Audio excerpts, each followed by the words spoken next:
All right, Gravenberch subbed off at 45 minutes for the Netherlands. To be fair, they were 3-0 up, but it looks like, according to him, he's got a little bit of a niggle and he's trying to manage his minutes because apparently he's got a little bit of fatigue. He said the season is long and that he's got a little bit of a hamstring tweak. So definitely not ideal news as a Liverpool fan. Gravenberch, in my opinion, one of the most absolutely essential players to be in the starting 11 for me. He was basically the reason that we won the league last season, in my opinion.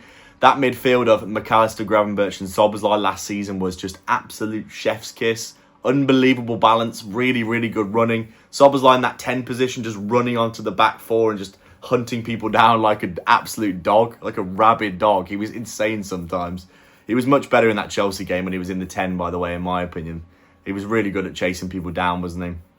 But Gravenberch, just absolutely incredible. Receiving the ball, turning, being able to basically break up attacks and also play with the ball. Genuinely a really, really, really essential player for Liverpool. And I'm hoping that this isn't the start of him going through a little bit of an injury beset part of the season, because he's going to be so essential coming up in all the games. He's like one of those players where you just go, we really cannot have him injured because there's no one else like him that can really play like him, in my opinion. Obviously, everyone says that Curtis Jones can play in that position as well, but he just doesn't have that technical ability, in my opinion, to turn with the ball like Gravenberch does. It's pretty much a one-of-a-kind thing, isn't he, Gravenberch? He's very, very unique in the way that he can receive the ball. I think he's quite good on defensively as well, although he's been caught out a few times this season for reasons that we'll get into in a bit. But overall, Gravenberch having a little injury issue is not the ideal news that I wanted to see from this international break. Every time the players go away on internationals, I'm always going, oh my God, here we go. We're going to come back and there's going to be like 3 players injured. We've got Konaté pulling out of the France squad as well after looking like he was injured in the last game. I mean, if Konaté's injured, then we're down to Gomez and Van Dijk as our centre-backs, and then we've got nobody else as a senior centre-back at all. So right now, Leoni's got the ACL. So he's gone for the season. Konaté looks like he's really badly out of form, if anything. And then also just looks like he potentially has got an injury as well. Looking very... He looked, what was it? The Chelsea game? He looked very uncomfortable. Definitely looked like he had an injury or something. And now pulling out of the France game as well. The France squad, I should say. Every time the internationals comes around, I'm just like, please, God, let them all come back without any injuries. Because every time we have an international break, we always seem to get someone get injured, and it's just so annoying. And I'm just like, these pointless games for qualifiers and stuff where they probably don't even have to play, really. They go away with the squad and then somehow get injured. Frimpong looked good for the Netherlands though, didn't he? And Gakpo did as well, which was nice to see. Gakpo obviously got his goal. Ekitike started for the first time for France and got his assist. So there's definitely some positives for the internationals, especially when we've been in a little bit of a bad vein of form and a bit of a funk. It's kind of nice in a way for the players to go away from that environment, go with and play with some different players, get a bit more settled, get a few goals, get a few assists, come back and be like, okay, we'll get back to normal. I think Ekitike, in fairness, has been pretty solid throughout the season, to be honest. Isak still doesn't look fully fit to me. He's definitely getting better and better, but he still doesn't look like he can receive the ball and just completely dominate teams like he did for Newcastle.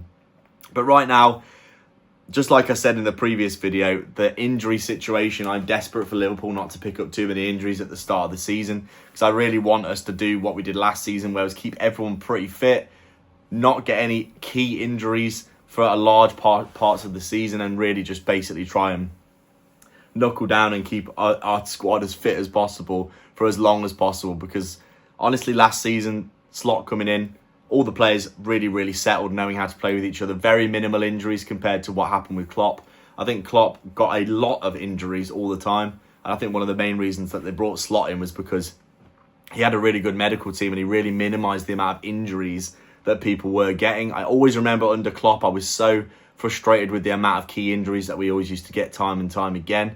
And there'd be players that had come back from injury and then get re-injured. And I'd just be like, what is going on with that? There always seemed to be like some weird shenanigans going on with some players that just seem to keep getting injuries over and over again. And we've already got Gomez in the squad who's always getting injuries as well. He's never had a full season for Liverpool, I don't think, without an injury. So right now I am just concerned about the injury situation at Liverpool. I obviously trust that we'll find a way through things no matter what. I'm always believing that we can go and win trophies every season, especially after last season. But obviously you need to keep your key players fit. And Gravenberch, I really hope that he can just come back into the team and be okay, because honestly, I feel like he's an absolutely irreplaceable part of the team that you can't replicate with any other players, really. So it's gonna be interesting, but I hope that everyone comes back from the international break fit. I mean, I can't stress it enough. I can't say it enough, to be honest. Every time they all go out there, I'm like, oh God, here we go. Wirtz is going to get clattered by someone and be out for like 6 months because they've ripped his legs off or whatever. And you're just like, it's horrible. I hate it.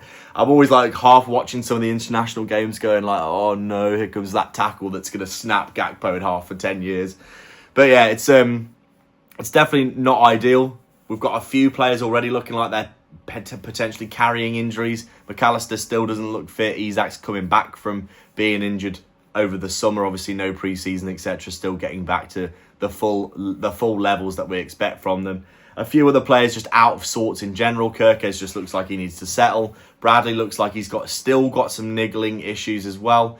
Obviously, we've just chopped and changed the team a little bit in terms of position. So there's a lot of unrest, a lot of transition at Liverpool right now that we obviously need to be conscious of. But I think as the season goes on, as the players bed in, I think we're going to get a lot more of what we expected from Liverpool, that we saw from Liverpool last season, than what we expected again for this season coming through. Once all the players have had time to bed in, provided that we don't get any major injuries, which I'm praying that we don't get, and we can get at least towards Christmas without too many big injuries. So hopefully we can get basically back up to form and get everyone playing with each other a bit more and getting a bit more comfortable while retaining all the key players that we want. Hopefully we can see all of our players staying fit at least towards that Christmas period, so we can get a good amount of points on the board for the Premier League and hopefully get into the knockout phases of the Champions League, get through towards those end stages of the Cups as well. Right now, just want to keep everyone fit, so I hope Gravenberch is okay, and we'll have to see what happens over the next few weeks if he comes back into the team or if he's out for a little period, with just managing his minutes like he said in his interview. So what do you think about this, guys? Do you think Gravenberch is injured, or do you think he's just playing it safe? Let me know in the comment section down below. As always, thank you very much for watching. Like and subscribe and all that good stuff, and I'll see you in the next video. Cheers.